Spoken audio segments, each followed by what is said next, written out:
So hi, my name is Emily Chess. I'm an undergraduate at the University of Vermont. I'm working with the Gund Institute. I guess we're just going to recap in the first few minutes about what we talked about for our discussion. First off, we started to talk about a slowdown in the economy or recession and what that really means, this economic degradation that's happening. But one of the points that came up about the recession is that we're already using way too many resources in the first place. Came up with how do we address this natural resource issue without economic growth? We need alternatives in sustainability. One example that came up was Denmark, which is kind of this very democratic capitalist system with a focus on green jobs. The next point that was brought up is the idea of the private sector versus the state.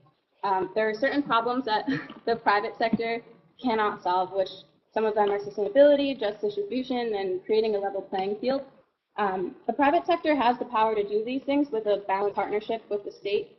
The state would be providing some, quote, rules of the road or regulations. So what really would be the role of the state? It would be to create regulations that would make incentives for the private sector to achieve their goals. What are some of the problems that come up with this? We talked about how in the United States, the system is ruled by corporate control of the government. An example of this would be student loan debt. The government over the past few decades has definitely shifted the cost of education to students who are not yet, maybe even yet ready to take on the responsibility of these student loans. The students become locked into the system, and what the current system is not taking into consideration is that education of our populace is a common asset, and it's so valuable that it's worth giving away. We had an example about 35 years ago. We had half as much per capita income, and school was very inexpensive. People who say we don't have the money are inaccurate.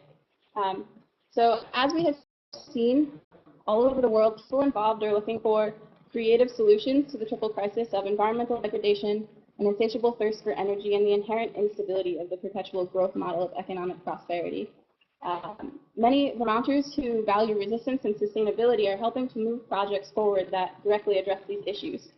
Specifically at the Gund Institute at the University of Vermont, research projects study ecology, social institutions, and economic systems as they might be revealed by steady-state economics and ecological economics.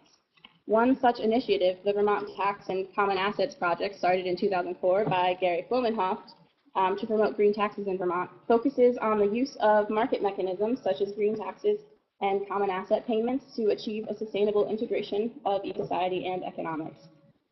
Intrinsic to these economic systems is resource sovereignty for the state of Vermont and its people. At this time, the state of Vermont and its people do not have control over the use and value of its natural resources. Vermont's major minerals and all hydropower resources are owned by corporations, and most groundwater used for bottling is exported from the state. Also privatized are public airwaves, banks, and surface water.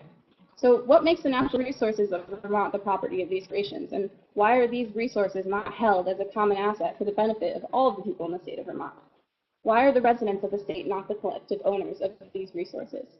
With the use of green taxes and common asset payments, the project proposes that Vermonters can recover the economic benefits from the use of natural resources that right now are being captured by privately owned corporations. By charging for the use of taxes, Vermont would have more money to spend on projects that benefit all citizens in the state, such as public transportation, restoration projects, and community development. Inspired by a Fair Tax Coalition, researchers for this project published an article under the title "A Green Tax Shift for Vermont" in 2007 and 2009.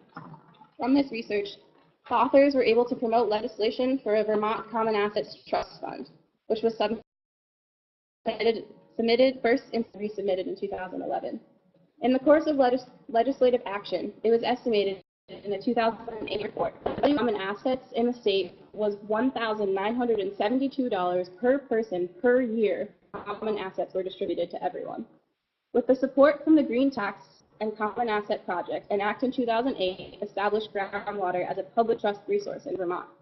Researchers for the project viewed this bill as a step towards establishing all of our natural and social resources as common assets rather than private property. The Vermont Green Tax and Common Assets Project has also helped propel debate in the legislature about fees for emissions, water pollution, current use penalties, and fees on minerals and groundwater. Aside from legislative activity, the project also campaigns statewide to learn more and educate voters about how these mechanisms could work. If you would like further information on this local initiative, visit www.uvm.edu/GIEE. That's all I have for you today. Thank you very much.